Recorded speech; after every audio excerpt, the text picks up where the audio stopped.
greasy pole. I've been telling people I will try to do it, but I'm discouraged by Modu S and others.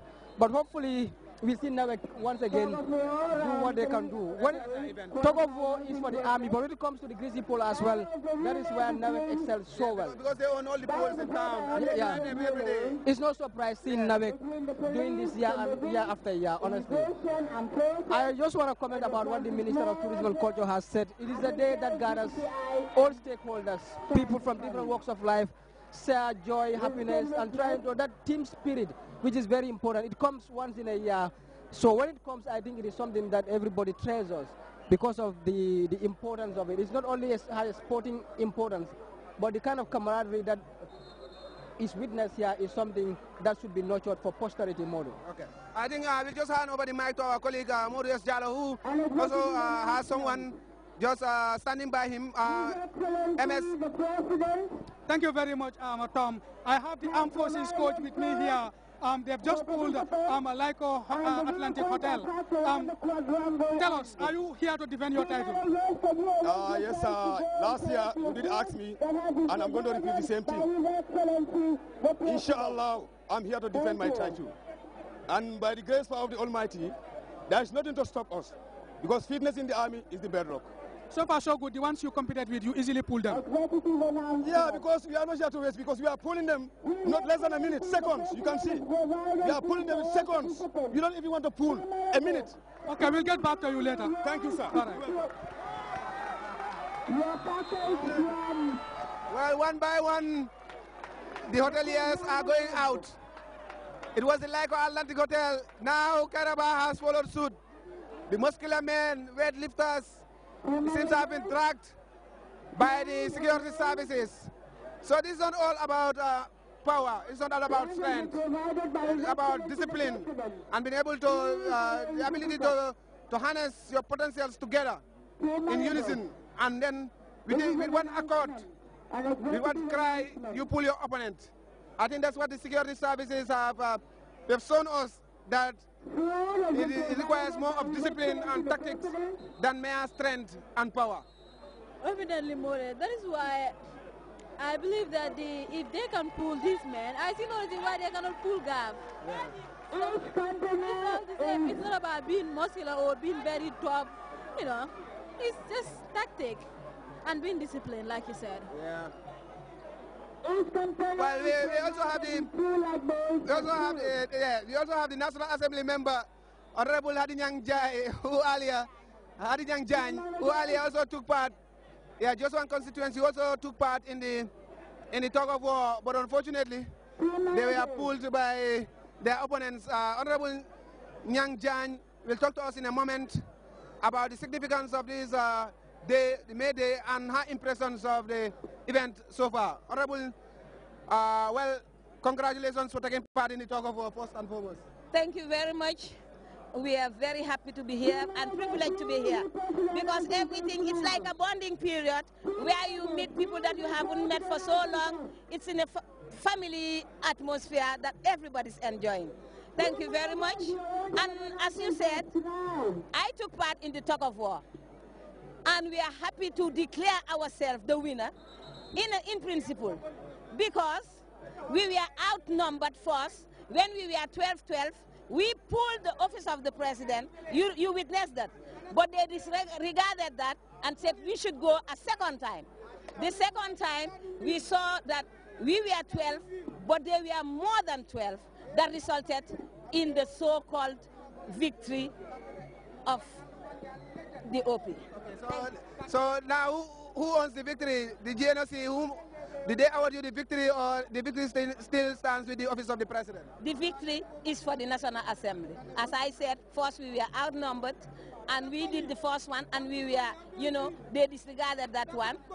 The second time, they put in more numbers than us, which was not But good. some people might argue that you're just using that as an excuse. No, why should I use that? Everybody saw what happened. You were there, you were sitting here, you are a journalist. Huh? With a critical thinking, you can see that we were outnumbered. That's why. So I can call it a victory. The victory is for the National Assembly. Okay, so you see, the National Assembly is a house to be reckoned with. Yes, it is to be reckoned with. In fact, they are calling on the ministers, and we are already here on the ground, but they are you know, saw them. They are savoring their earlier victory and refuse to come down. So you want to take on the ministers? Of course, when they are ready, we can take on anybody. Are you ready to take on GAF? Gambia Armed Forces, let them come. We are waiting. Let GAF come. We are waiting for GAF. Okay, we'll see about that. That was Honorable Adinyang Jan, National Assembly member for Joswang, sharing her thoughts with us on this auspicious occasion here, and also sounding very upbeat about their chances of even taking on the Gambia Armed Forces. Well, whether they will dare the Gambia Armed Forces or not will remain to be seen, but they have thrown a challenge, and I hope they'll take on the challenge.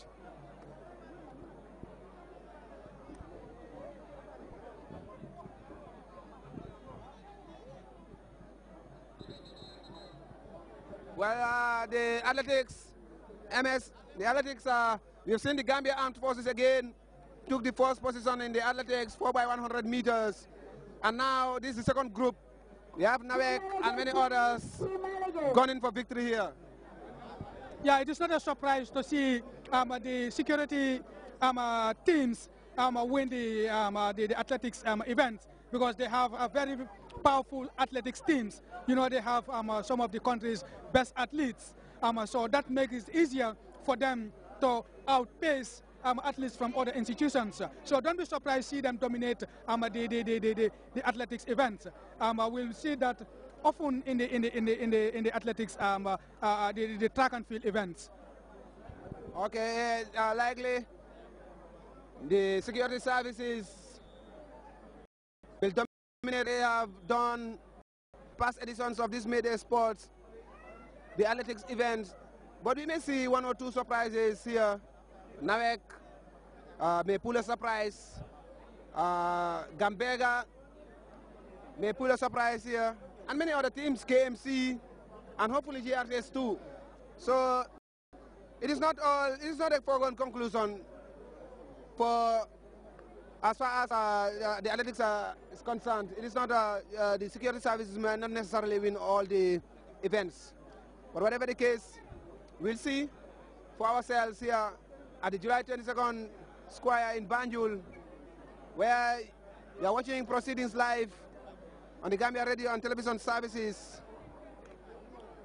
And the team here, Fadu Jazzy, myself and Mamadou S. Jallo, are here to give you all, to tell you what is happening here at the July 22nd Square in Banjul. Musibe am fulbem, hande minen no social media July 22nd Square Banjul, hande nomin kali nomini tan ane woni International Workers Day, woni nyalane ne gandanuma juroto ligoto den nyalane ligoto be juroto golle mabbe he ko be batta ko fof ande be fof be ngacci golle mabbe ngari do July 22nd Square ande non ko fijinaro gel subaka ko fijinaro tan wona do dogdu fodondirgol boggi e ko heewi hana do hen kono do fodondirgol boggi nane huubi joni ala en natani dogdu ndu adi be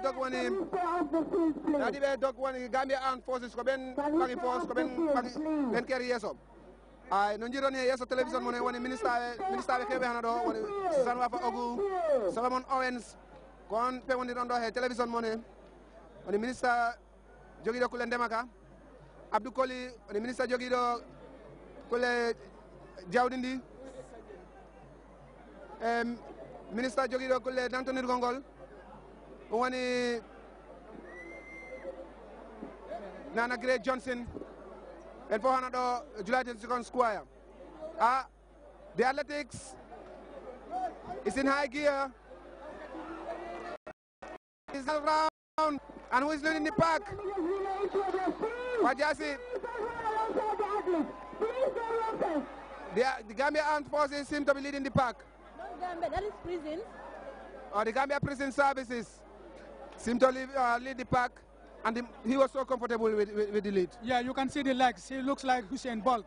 but not as fast as Usain Bolt though. So you can see he easily outsprints those with the shorter legs like me chasing him. and look at him, he was running at some point, even reduced his speed and was looking back at them and telling them, hey, come on, catch up.